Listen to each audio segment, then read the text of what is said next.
लेकिन जातीय जनगणना में ये भी होना चाहिए, मुसलमानों को भी जात के श्रेणी में लानी चाहिए। और जाति सब धर्म में है। और सबसे बड़ा मामला यह है कि शोषित और वंचितों की गणना के लिए साइंटिफिक तौर पर आज के डेटा कलेक्शन का मामला होना चाहिए। आज मैं कहता हूं उस पर भी जातीय जनगणना में उनको नहीं शामिल करना चाहिए। गिरिराज सिंह पहले अपने कथन में अगर सच्चे हैं तो राष्ट्रीय स्तर पर जनगणना करने से घबरा क्यों रहे हैं? उनको राष्ट्रीय स्तर पर जनगणना करानी चाहिए। कोई दिक्कत नहीं, लेकिन अब समय आ गया है कि देश में अल्पसंख्यक पर पुनर्विचार होनी चाहिए कि देश में अल्पसंख्यक की परिभाषा को पुनर्विचारित करने की जरूरत है।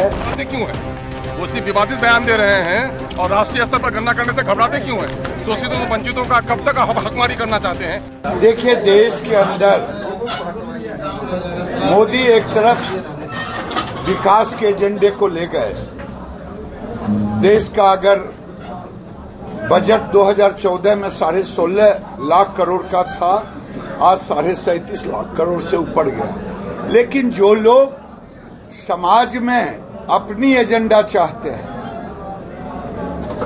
उसमें मेरे जैसे व्यक्तिगत राय पूछे गए, तो आज की तारीख में देश में धर्म परिवर्तन का एक सख्त कानून होना चाहिए। आज प्रदेश बिहार सरकार के जो जनगणना, जातीय जनगणना की बात, तो जातीय जनगणना से मुझे कोई,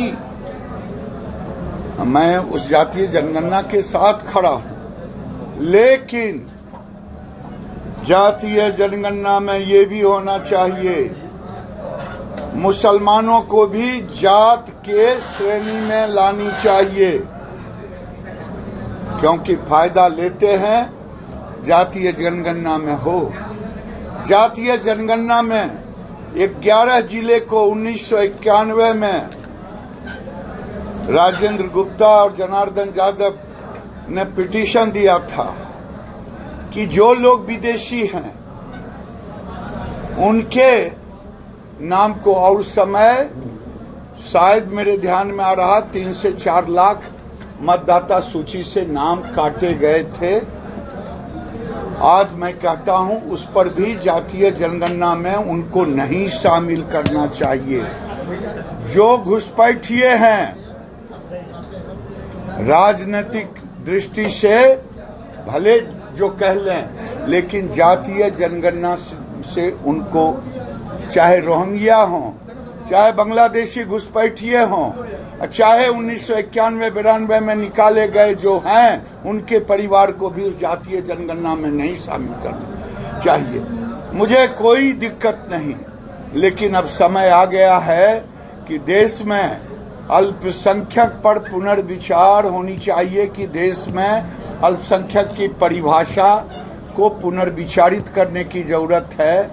जब मदनी खुद कह रहे हैं कि मैं तो अब अल्पसंख्यक नहीं हूं, तो अल्पसंख्यक शब्द को हटा देनी चाहिए, ये मैं कह रहा हूं, क्योंकि हम ऐसे भी नारा लगा रहे हैं, सबका साथ, सबका विकास, सबका विश्वास, सबका प्रयास। घबराते क्यों हैं?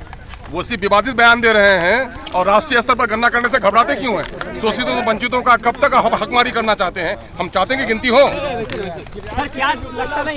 गिरिराज सिंह पहले अपने कथन में अगर सच्चे हैं तो राष्ट्रीय स्तर पर जनगणना करने से घबरा क्यों रहे हैं? उनको राष्ट्रीय स्तर पर जनगणना करानी चाहिए, है ना? और सच को आज का, और जाति सब धर्म में है। और सबसे बड़ा मामला यह है कि शोषित और वंचितों की गणना के लिए साइंटिफिक तौर पर आज के डेटा कलेक्शन का मामला होना चाहिए, ताकि उसके लिए नीति निर्धारण करने में आसानी हो।